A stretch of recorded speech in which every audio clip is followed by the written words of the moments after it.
The Uniform Code of Military Justice specifies court-martial for any officer who sends a soldier into battle without a weapon. There ought to be a similar protection for students, because students shouldn't go out into life without an ability to communicate. And that's because your success in life will be determined largely by your ability to speak, your ability to write, and the quality of your ideas in that order. I know that I can be successful in this because the quality of communication, your speaking, your writing, is largely determined by this formula. It's a matter of how much knowledge you have, how much you practice with that knowledge, and your inherent talent. And notice that the T is very small. What really matters is what you know. This point came to me suddenly a few decades ago when I was skiing at Sun Valley. I had heard that it was Celebrity Weekend, and one of the celebrities was Mary Lou Retton, famous Olympic gymnast, perfect tens in the vault.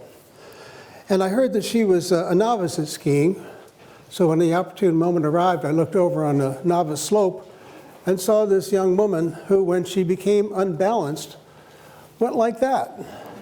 And I said, that's got to be her. That must be the gymnast. But then it occurred to me, I'm a much better skier than she is, and she's an Olympic athlete, not only an ordinary Olympic athlete, an outstanding one. And I was a better skier because I had the K, and I had the P, and all she had was the T. So you can get a lot better than people who may have inherent talents if you have the right amount of knowledge. So that's what my objective is today, and here's my promise. Today you will see some examples of what you can put in your armamentarium of speaking techniques. And it will be the case that some one of those examples, some heuristic, some technique, maybe only one, will be the one that gets you the job. And so this is a very nonlinear process. You never know when it's going to happen. But that is my promise. By the end of the next 60 minutes, you'll have been exposed to a lot of ideas, some of which you'll incorporate into your own repertoire, and they will ensure that you get the maximum opportunity to have your ideas valued and accepted by the people you speak with. Now, in order to do that, we have to have a rule of engagement, and that is no laptops, no cell phones. So if you could close those, I'll start up as soon as you're done. Some people ask why that is a rule of engagement. And the answer is, we humans only have one language processor. And if your language processor is engaged, could you shut the laptop, please? If your language processor is engaged, browsing the web or reading your email, you're distracted. And worse yet, you distract all of the people around you. Studies have shown that. And worse yet, if I see an open laptop somewhere back there or up here, it drives me nuts, and I do a worse job. And so that ensures that all of your friends who are paying attention don't get the performance that they came to have. So that's it for preamble. Let's get started. First thing to talk about, of course, is how to start.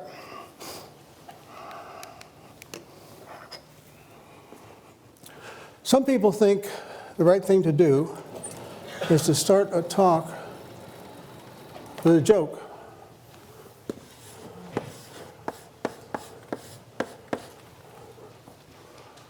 I don't recommend it. And the reason is that in the beginning of a talk, people are still putting their laptops away. They're becoming adjusted to your speaking parameters, to your vocal parameters. And they're not ready for a joke. So it doesn't work very well. They usually fall flat. What you want to do instead is start with an empowerment promise. You want to tell people what they're going to know at the end of the hour that they didn't know at the beginning of the hour. It's an empowerment promise. It's the reason for being here. What would be an example? Oh, I see. At the end of this 60 minutes, you will know things about speaking you don't know now, and something among those things you know will make a difference in your life. Yeah, that's an empowerment promise. So that's the best way to start. So now that I've talked a little bit about how to start, what I want to do is give you some samples of heuristics that are always on my mind when I give a talk. And the first of these heuristics is that it's a good idea to cycle on the subject.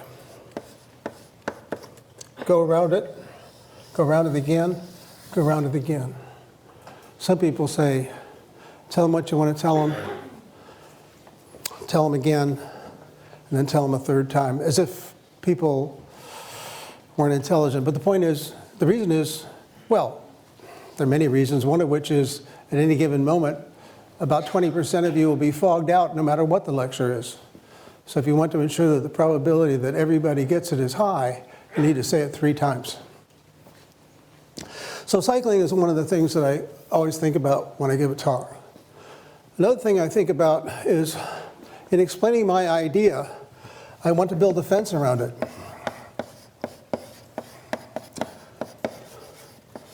So that it's not confused with somebody else's idea. So if you were from Mars, and I was teaching you about what an arch is, I might say to you, well, that's an arch. And that's not to be confused with some other things that other people might think is an arch. This is not an arch. That's not an arch. I'm building a fence around my idea so that it can be distinguished from somebody else's idea. So in a more technical sense, I might say, well, my algorithm might seem similar to Jones's algorithm, except his is exponential and mine's linear. That's putting a fence around your idea so that people can not be confused about how it might relate to something else. The third thing on this list of samples is the idea of verbal punctuation.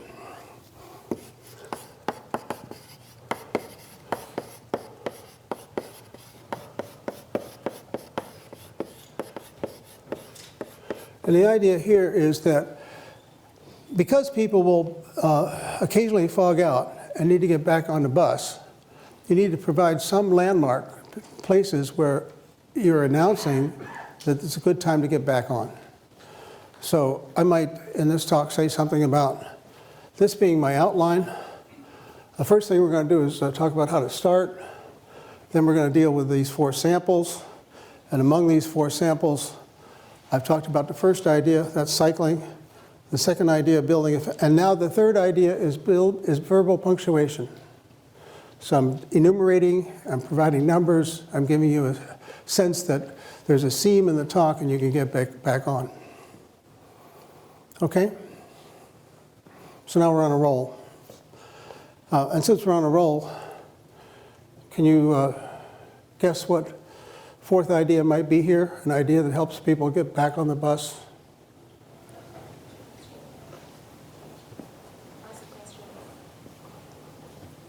Yes. Ask a question. Ask a question, yes. Thank you. So ask a question.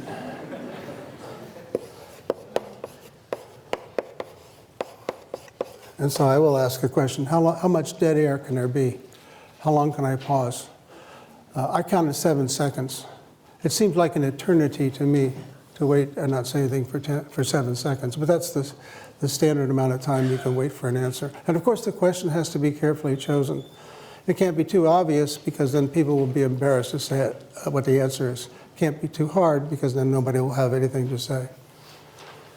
So here are some sample heuristics you can put in your armamentarium and build up your repertoire of ideas about presentation.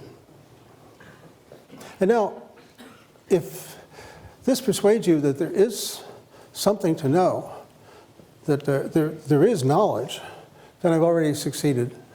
Because what I want to convince you of is that if you watch the speakers you admire and feel are effective, and ask yourselves why they're successful, then you can build up your own personal repertoire and develop your own personal style. And that's my fundamental objective. And the rest of this talk is about some of the things that are in my armamentarium that I think are effective. So, next thing on our agenda, as we start to discuss these other things, is a discussion of time and place. So what do you think is a good time to have a lecture? 11 a.m. Yeah.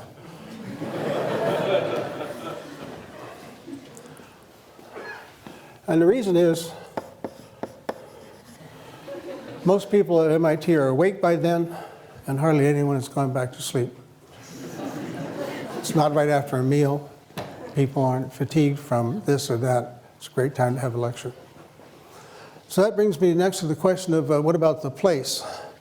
And the most important thing about the place is that it be well lit.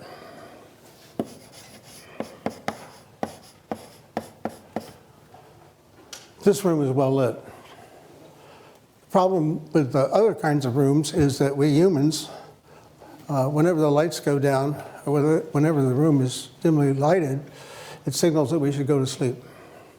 So whenever I go somewhere to give a talk, even today, the first thing I do when I speak to the audiovisual people is say, keep the lights full up. Oh, they might reply, people will see the slides better if we turn the lights off. And then I reply, it's extremely hard to see slides through closed eyelids.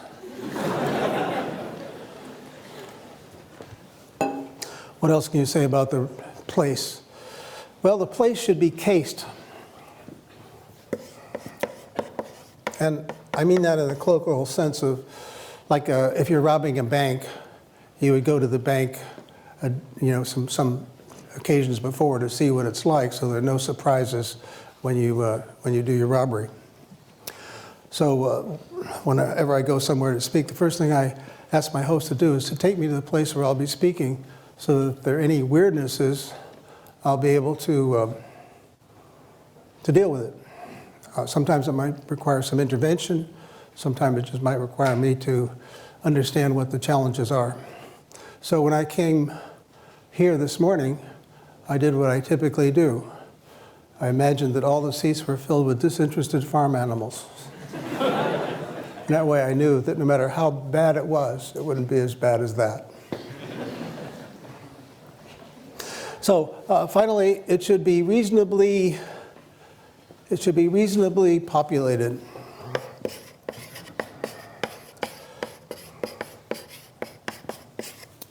It should be the case that, if there are 10 people in this hall, everyone would be wondering what's going on that's so much more interesting that nobody's here. So you want to get a right-sized place doesn't have to be packed, but it has to be more than half full. So those are some thoughts about time and place. The next thing I want to talk about is subject of boards and prompts and slides.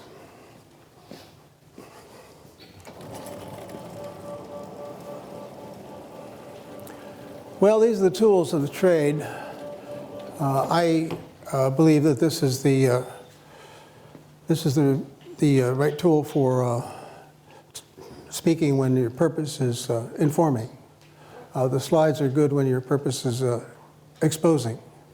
But this is what I use when I'm informing, teaching, lecturing. And there are several reasons why I use it. For one thing, when you use the board, you have a graphic quality. It's the case that when you have a board, then you can easily exploit the fact that you can use graphics in your presentation. So that's a graphic quality that I like. And the next thing I like is a speed property. The speed with which you write on the blackboard is approximately the speed at which people can absorb ideas. If you go flipping through a bunch of slides, nobody can go that fast. Finally, one great property of a board is that it can be a target.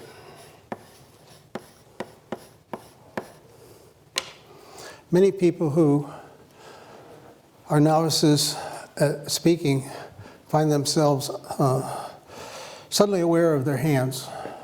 It's as if their hands were private parts that shouldn't be exposed in public. So right away they go into the pockets. And this is considered insulting in some parts of the world.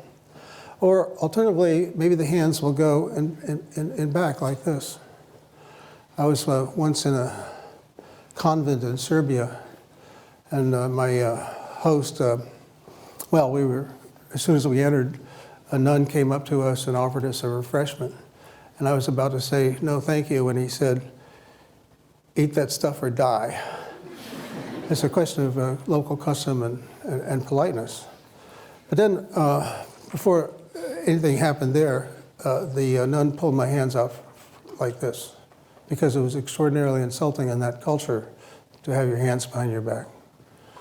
So why is that? Well, it's usually supposed that that it has to do with whether you're concealing a weapon.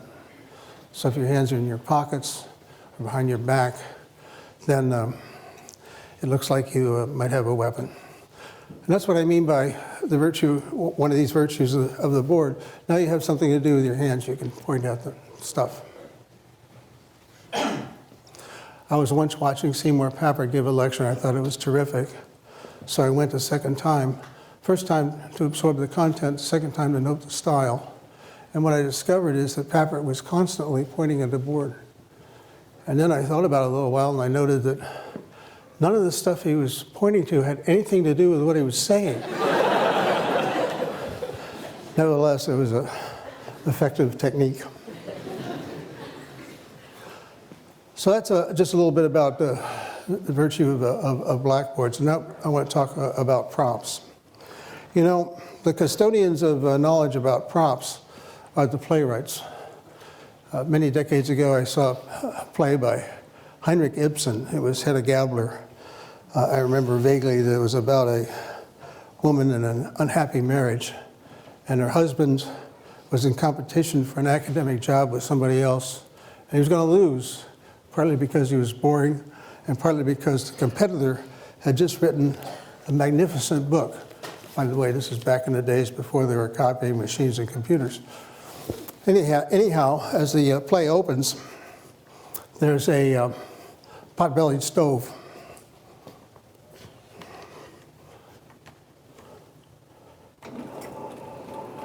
And in the beginning of the play, the pot-bellied stove with its open door just has some slightly glowing embers.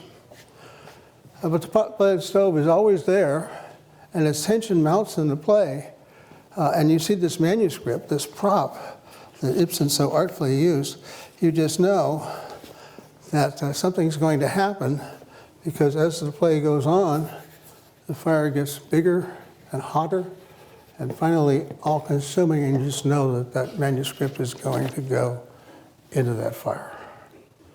It's a memorable thing. It's what I remember about the play.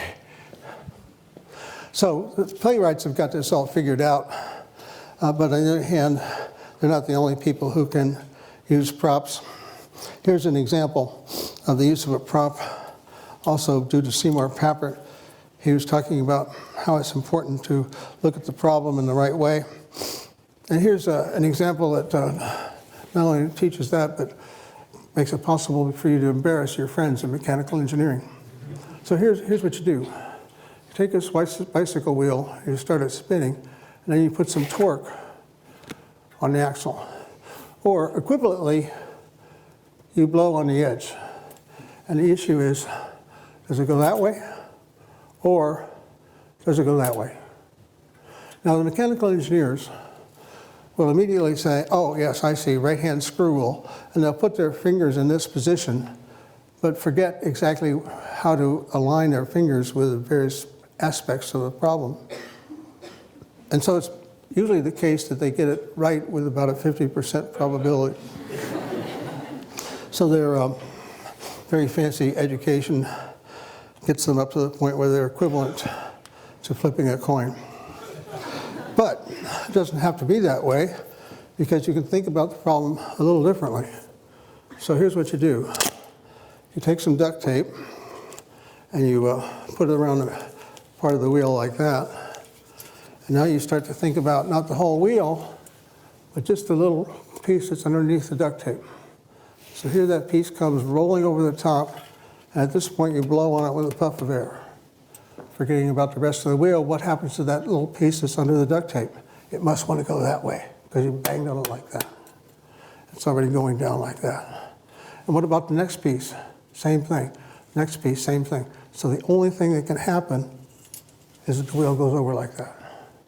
And so now you'll never wonder again because you're thinking about the problem in the right way, and it's demonstrated by the use of a prop. You can try this after we're done. Another example I like to remember is one from when I was taking 801. Alan Lazarus was the instructor at the time, and he was talking about the conservation of energy, kinetic and potential. And there was a long wire in the ceiling in 26100 attached to a much bigger steel ball, but one not unlike this. And Lazarus took the ball up against the wall like this. He put his head flat against the wall to steady himself, and then he let go. And the pendulum takes many seconds to go over and back, and then gently kisses Lazarus's nose.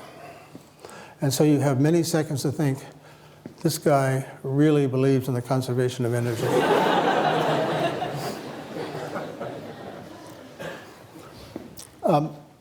Do not try this at home. The problem is that first time you do this, you may not just let go. There's a natural human tendency to push.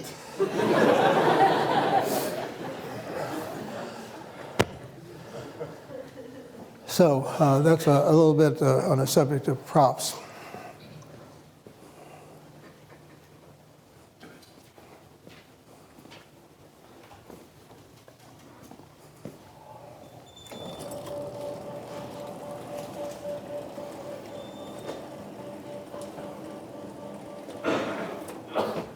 You know, it's interesting, whenever surveys are taken, students always say more chalk, less PowerPoint.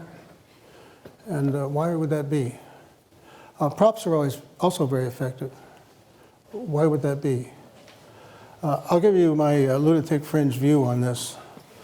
It has to do with what I would call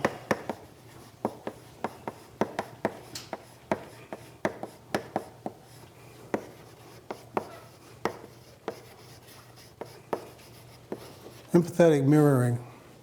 When you're sitting up there watching me write on the board, all those little mirror neurons in your head, I believe, become actuated, and you can feel yourself writing on the blackboard. And even more so, when I talk about this steel ball going that way and this way, you can feel the ball as if you were me.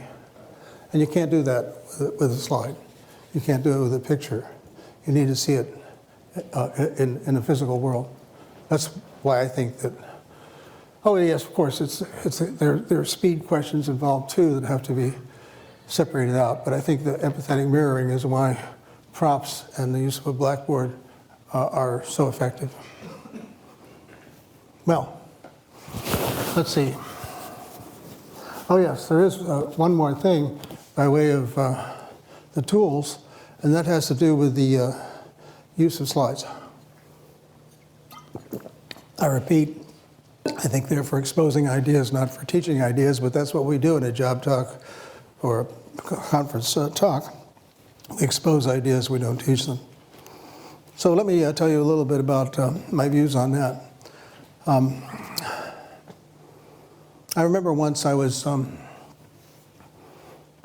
in Terminal A at Logan Airport. I'd just come back from a really miserable conference, and the flight was really horrible. It was one of those that feels like an unbalanced washing machine.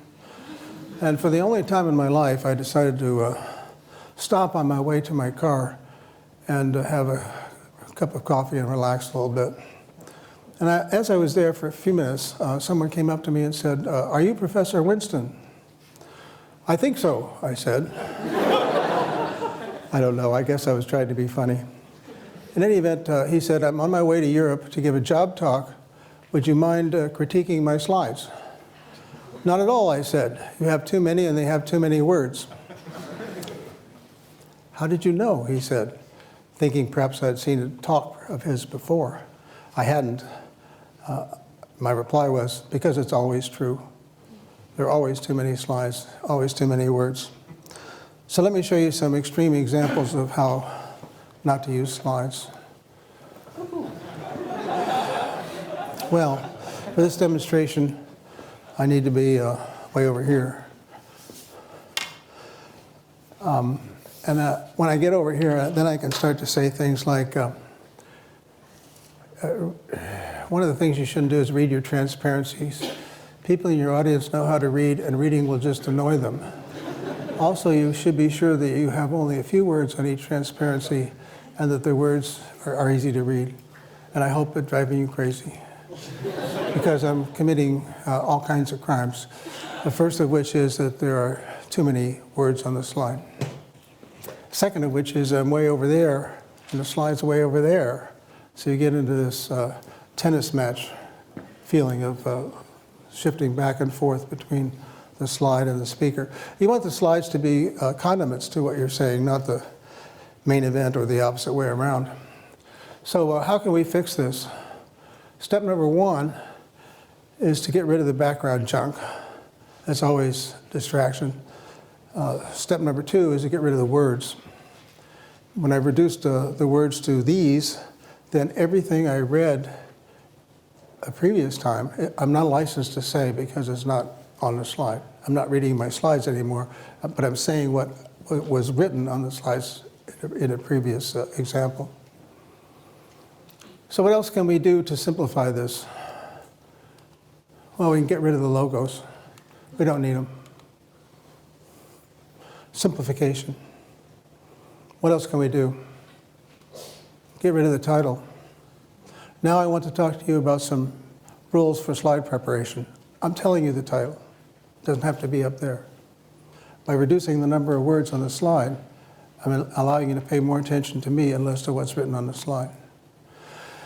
I mentioned it before, we have only one language processor, and we can either use it to read stuff or to listen to the speaker. And so if we have too many words on the slide, it forces people in the audience to read this stuff and not listen.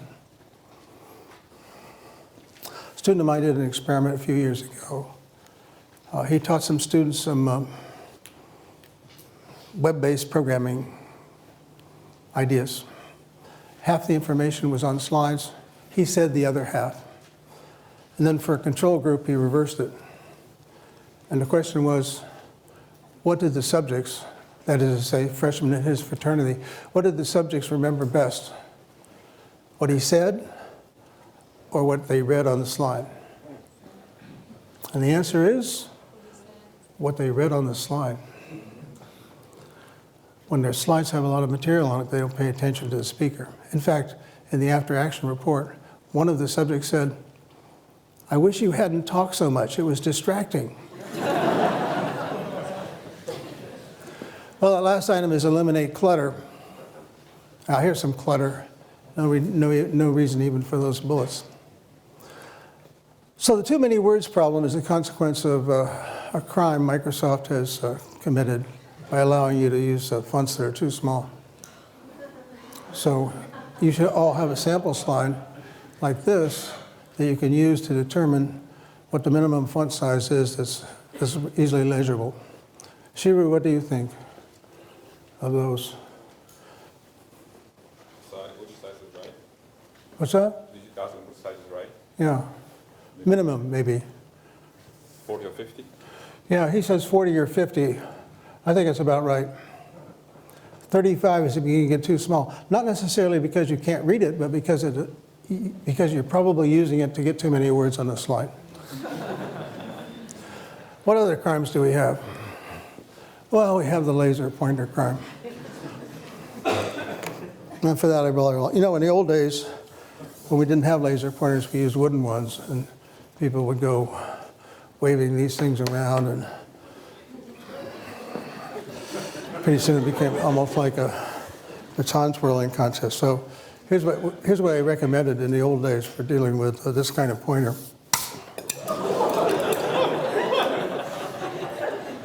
This example of use of a prop. Jim Glass up there saw this talk about 20 years ago and said, oh yeah, I remember that talk. That's the one where you broke the pointer. It's amazing how props tend to be the things that are remembered. Well, now we don't have physical pointers anymore. We've got laser pointers. It's a wonder more people aren't driven into epileptic fits over this sort of stuff. But here's what tends to happen. Look at that. It's a lovely recursive picture, and I can become part of it by putting that laser beam right on the back of my head up there. And what do you see? You see the back of my head. I have no eye contact, no engagement, nothing. I was sitting with a student watching a talk one day, and she said, you know what? We could all leave, and he wouldn't know. So what happens when you use a laser pointer? You can't use a laser pointer without turning your head and pointing it at something. And when you do that, you lose contact with the audience. You don't want to do it. So what do you do if you need to identify something in your image and you don't want to point at it with a laser? This is what you do. Put a little arrow on there and say, now look at that guy number one, at the end of arrow number one. You don't need to have a laser pointer to do that.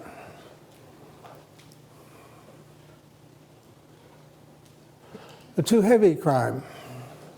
When people ask me to review a presentation, I ask them to print it out and lay it out on a table.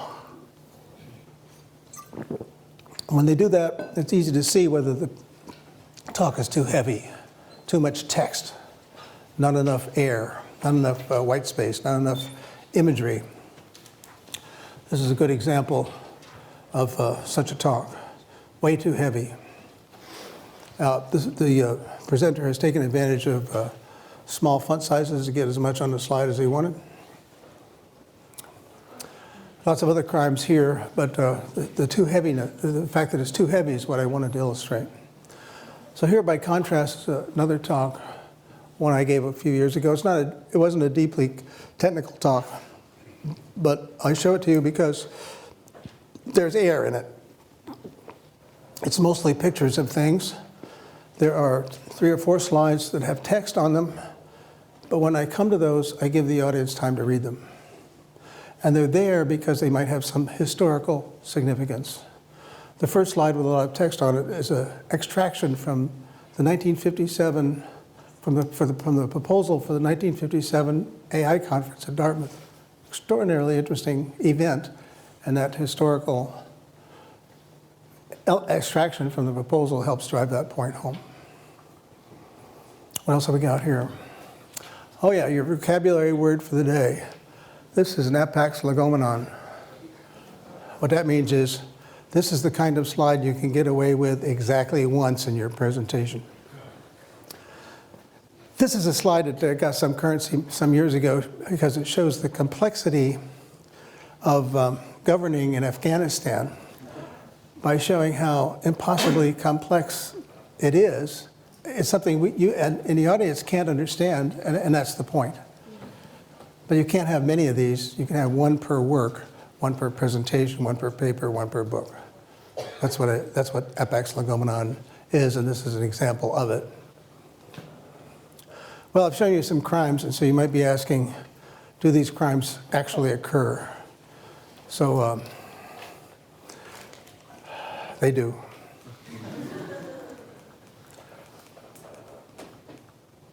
There's the hands in the pockets crime. There's a crime in time and place selection here. This is how you get to the Bartos Theater. First thing you do is you get down these steps over at the Media Lab. Then you cross this large open space. Then you turn right down this corridor. At this point, whenever I go in there, I wonder if there are torture implements around the corner. And then when you get in there, you get into this dark, gloomy place. So it's well named when they call it the Bartos Theater, because it's a place where you can watch a movie, but it's not a place where you can give a talk. Now, on a subject of does it happen, here's a talk I attended a while back in Stata. Notice that the speaker is far away from the slides. The speaker's using a laser pointer. And you say to me, well, what's happening here? It's, by the way, the 80th slide in the presentation. Notice that it's dense with words. This is the first of 10 conclusion slides. So what's the audience reaction? That's the sponsor of the meeting. He's reading his email. This is the co-sponsor of the meeting. He's examining the lunch menu. What about this person? This person looks like he's paying attention, but just because it's a still picture, if you were to see a video, what you would see is something like this.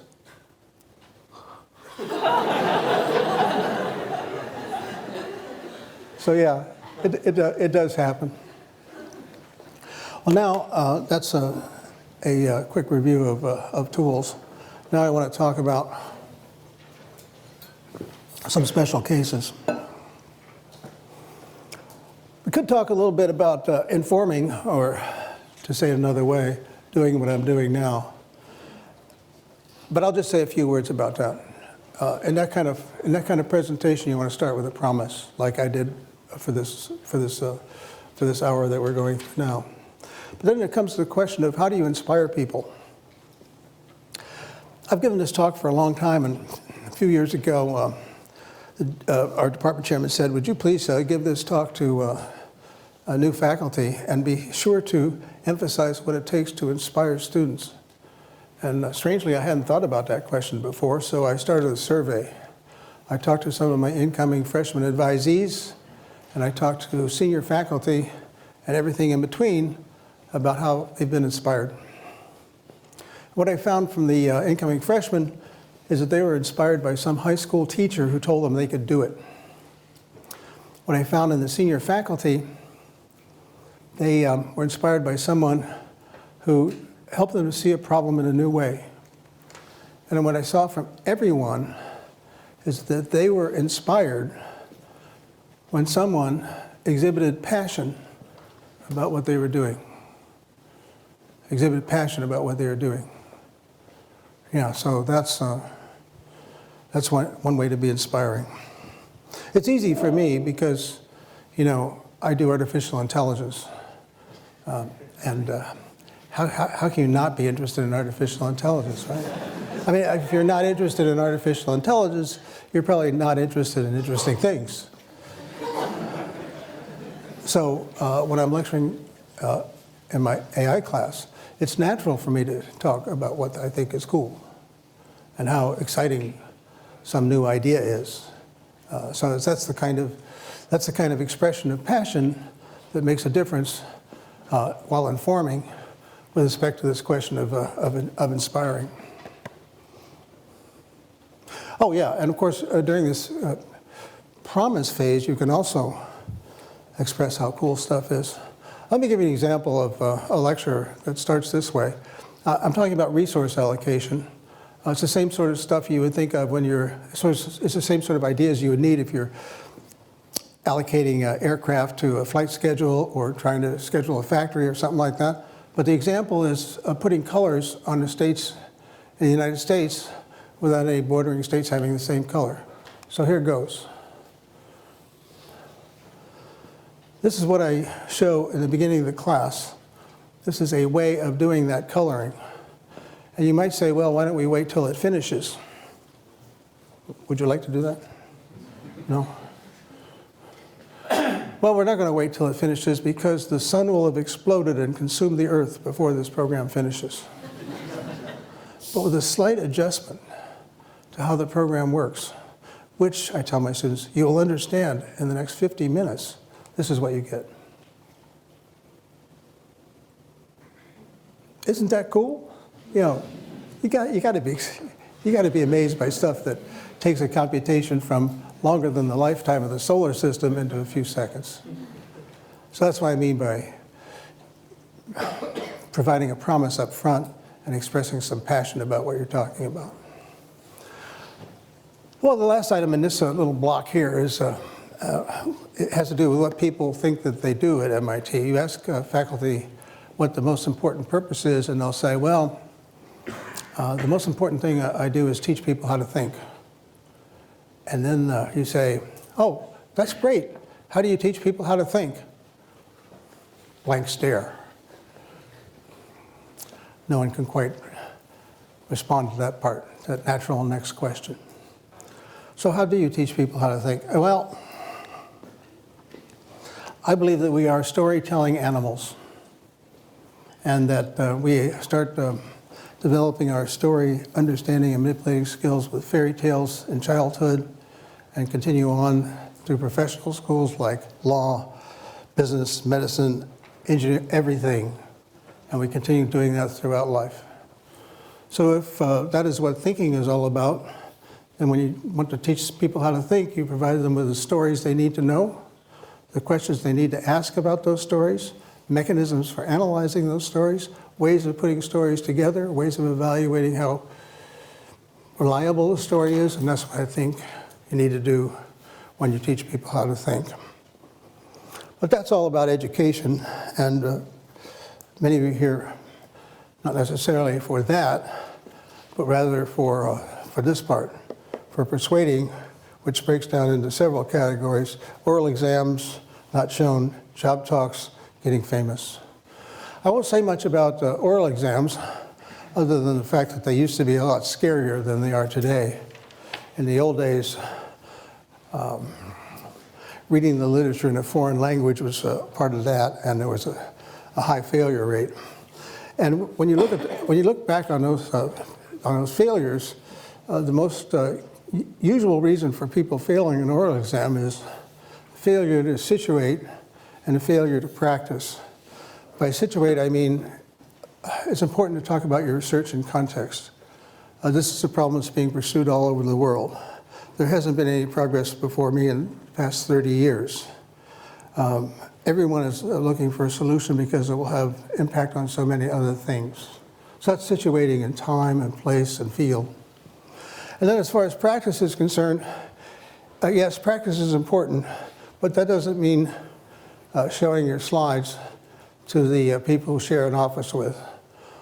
The problem with that is that if people know what you're doing, they will hallucinate that there's material in your presentation that isn't there. It isn't there. A variation on the same, by the way, is your faculty supervisor is not a very good person to help you debug a talk, because they, in fact, know what you're doing, and they will, in fact, hallucinate there's material in your presentation that isn't there. So you need to get together some friends who don't know what you're doing and have them, well, you start the practice session by saying, if you can't make me cry, I won't value you as a friend anymore. And then when you get to the faculty on a oral exam, it will be easy. You see, difficulty, or the amount of flack you'll get from somebody is proportional to age. The older somebody is, the more they understand where they are in the world. But the young people are trying to show the old people how smart they are, so they'll be vicious. So whenever you have an opportunity to have an examining committee that's full of people with gray hair, that's what you want. Well, that's just a word or two about something I haven't listed here. Let's get into the subject of job talks. So I was sitting in a bar many years ago in San Diego. I was a member of the Navy Science Board, and I was sitting with a couple of my colleagues on the board. Dolores Eder from the University of Colorado. She made me so jealous I could spit because she'd written 21 books and I'd only written 17. And then the other one was Bill Weldon from the University of Texas. He was a electromagnetism guy, and he knew how to use rail guns to drive steel rods through tank armor. These were interesting people. So I said, what do you look for in a faculty candidate? And within 1 microsecond, Dolores said, they have to show us they've got some kind of vision. Quickly followed by Bill, who said, They have to show us that they've done something.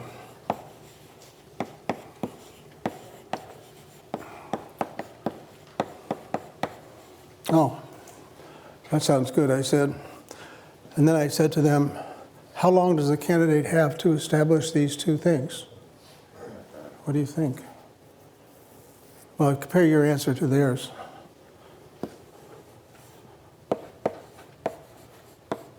Five minutes.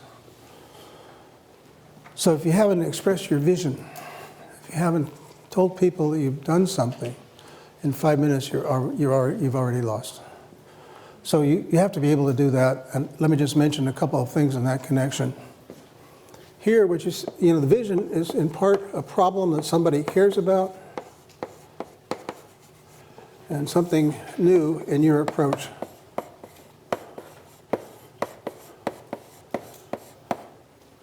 So the problem is understanding the nature of human intelligence. And the approach is asking questions about what makes us different from chimpanzees and Neanderthals. Is it merely a matter of quantity, or are we just a little bit smarter in some continuous way? Or do we have something that's fundamentally different that chimpanzees don't have, and Neanderthals either? And the answer is yes, we do have something different. We are symbolic creatures, and because we're symbolic creatures, we can build symbolic descriptions of relations and events. We can string them together and make stories. And because we can make stories, that's what makes us different. So that's my stump speech. That's how I start most of my talks on my own personal research. How do you express the notion that you've done something? By listing the steps that need to be taken in order to achieve the solution to that problem.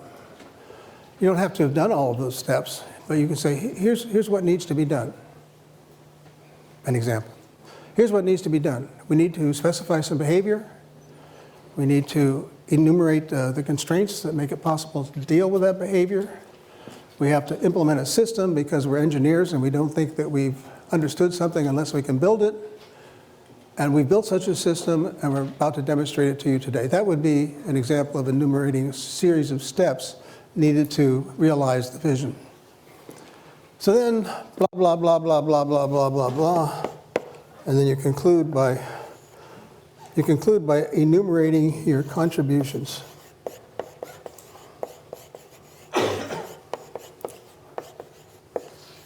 It's kind of mirror of these steps, and it helps to establish that you've done something. So that's a kind of general purpose framework for doing a technical talk. Now, only a few more things left to do today. Getting famous is the next item on our agenda, because once you've got the job, you need to think a little bit about how you're going to be recognized for what you do. So,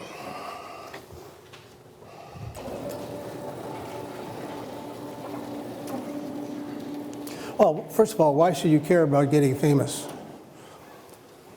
I thought about this in connection with a fundraising event I attended once. Fundraising event for raising money to save Venice from going underwater and having all of its art destroyed. Anyway, I was sitting here, and JC was sitting here. That was Julia, the late Julia Child. And as the evening wore on, more and more people would come up and ask Julia to autograph something or express a feeling that she had changed their life, and it just happened over and over again. So eventually I turned to Julia and I said, "Ms. Child, is it fun to be famous?" And she thought about it for a second and she said, "You get used to it." But you know what? It occurred to me, you never get used to being ignored. So it's here's a way to think about it. Your ideas are like your children, and you don't want them to go into the world in rags. So what you want to do is to be sure that you have these techniques, these mechanisms, these thoughts about how to present the ideas that you have so that they're recognized for the value that is in them. So that's why it's a legitimate thing to concern yourself with packaging. Now, how do you get remembered? Well, there's something I like to call Winston Star. And every one of the items I'm about to articulate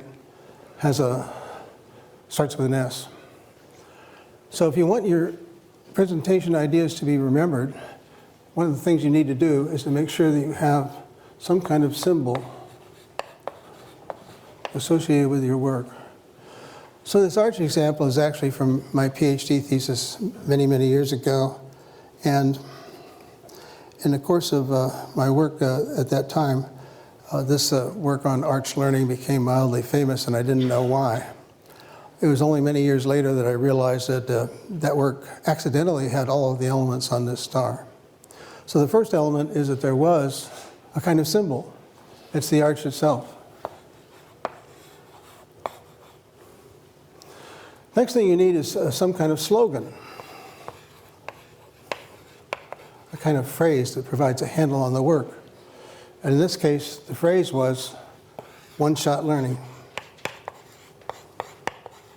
And it was one shot because the program I wrote learned something definite from every example that was presented to us. So in going from a model based on this configuration to something that isn't an arch based on that configuration, the program learned that it has to be on top. One-shot learning. So that's a symbol, slogan, and now we need a surprise. Yeah, the surprise is you don't need a million examples of something to learn. You can do it with one example if you're smart enough to make use of that example appropriately. So that was the surprise. You can learn something definite from each example. Next item was a salient idea. Now, when I say salient idea, I don't mean important. What I mean is an idea that sticks out. Some theses, funnily enough, have too many good ideas and you don't know what it's all about because which one is it? So you need an idea that sticks out. And the idea that stuck out here was the notion of a near miss.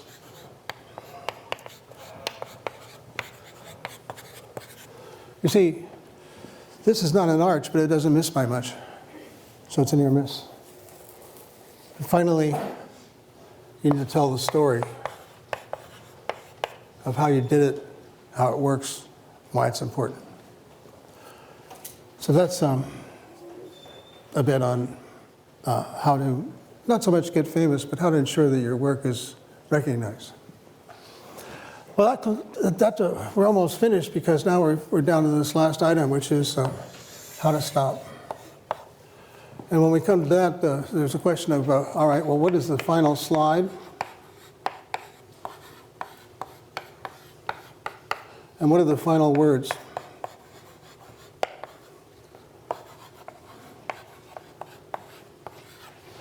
So for the final slide, let me give you some examples of possibilities. How about this one? Well, you might see that slide and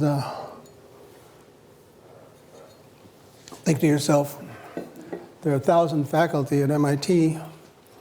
Nice piece of work, but not so much, but it's only a tiny piece of work if you divide by 1,000. So when you show a whole gigantic list of collaborators at the end of a talk, it's a kind of letdown because it suggests that nobody knows, well, did you do anything significant? Now you got to recognize your collaborators, right? So where do you do that? Not on the last slide, on the first slide. All this was on the first slide. These are the collaborators.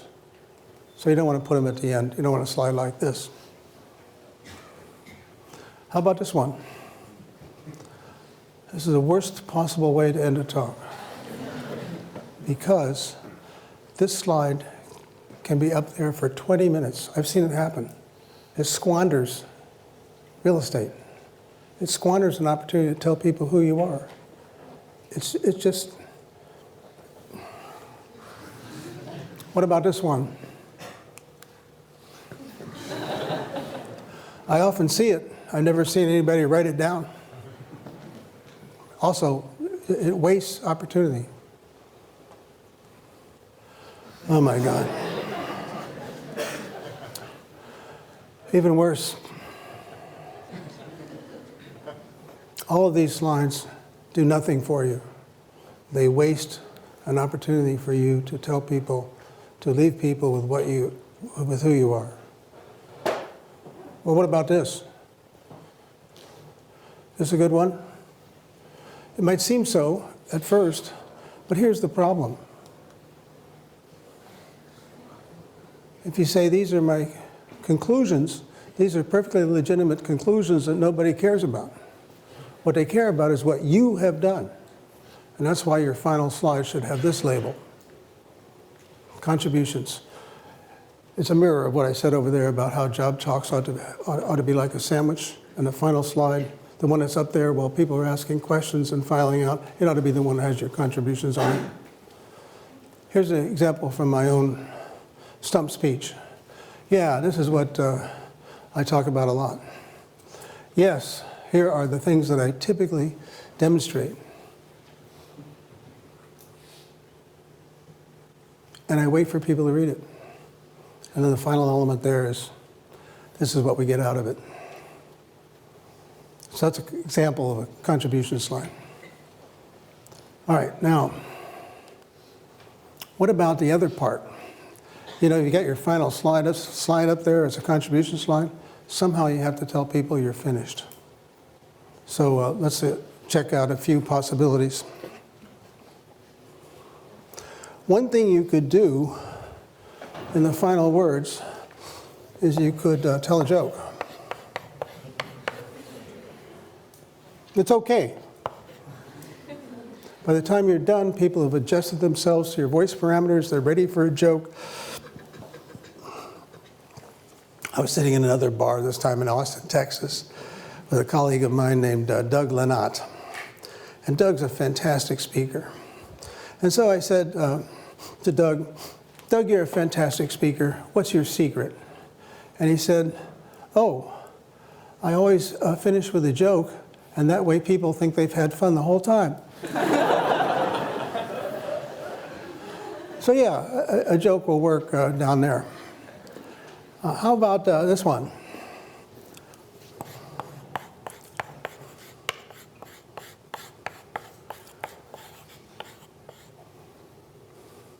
Thank you. I don't recommend it. It's a weak move. You will not go to hell if you conclude your talk by saying thank you, but it's a weak move, and here's why.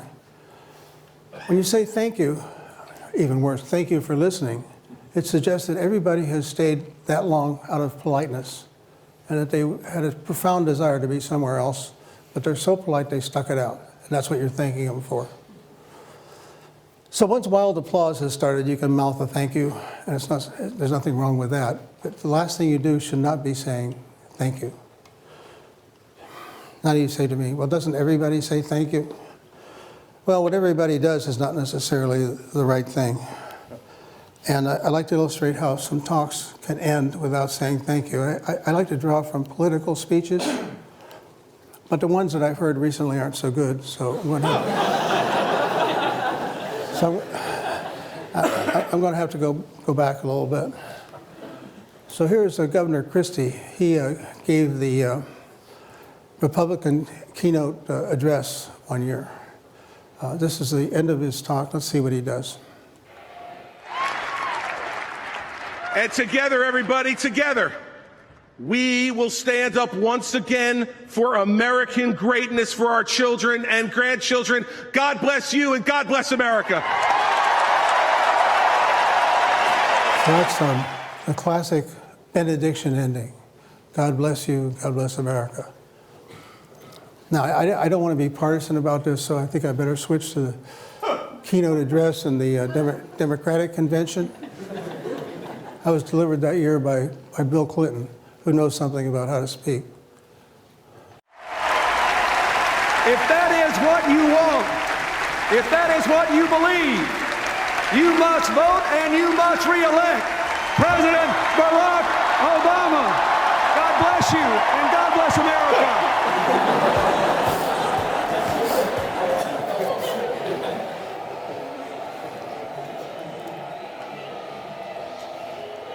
Now watch this. Let's go back a little bit and redo it. What I want you to see is that at one point he seems to be almost pressing his lips together, forcing himself not to say thank you. And then there's another place where he does a little salute. So watch for those this time around. If that is what you want, if that is what you believe, you must vote and you must re-elect President Barack Obama. God bless you and God bless America.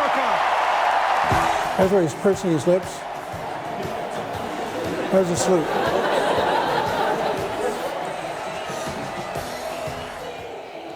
Yeah, I think that's pretty good. Now, what are we going to take away from this? Well, I suppose I could conclude this talk by saying, God bless you and God bless the Massachusetts Institute of Technology, but it might not work so well. But what you can get out of this is you don't have to say thank you. There are other things you can do. And you know, it's interesting that over time people figure this out and there's some stock ways of ending things. So in the Catholic Church, in the good old Latin Mass, it ended with ite missa est, which translates approximately to, okay, the Mass is over, you can go home now. And of course, at musical concerts, you know that it's time to clap, not at the end of the song, but rather when the conductor goes over and shakes hands with the concertmaster. Those are conventions that tell you that the event is over. So those are all possibilities for here. But one more possibility, and that is that you can salute the audience. And by that I mean you can say something about how much you value your time at a place. So I could say, well, it's been a great fun being here. It's been fascinating to see what you folks are doing here at MIT. I've been much stimulated and provoked by the kinds of questions you've been asked. It's been really great, and I look forward to coming back on many occasions in the future. So that salutes the audience. You can do that. Well, there it is. You know what? I'm glad you're here. And the reason is by being here, I think you have demonstrated an understanding that how you present and how you package your ideas is an important thing. And I salute you for that. And I suggest that you come back again and bring your friends.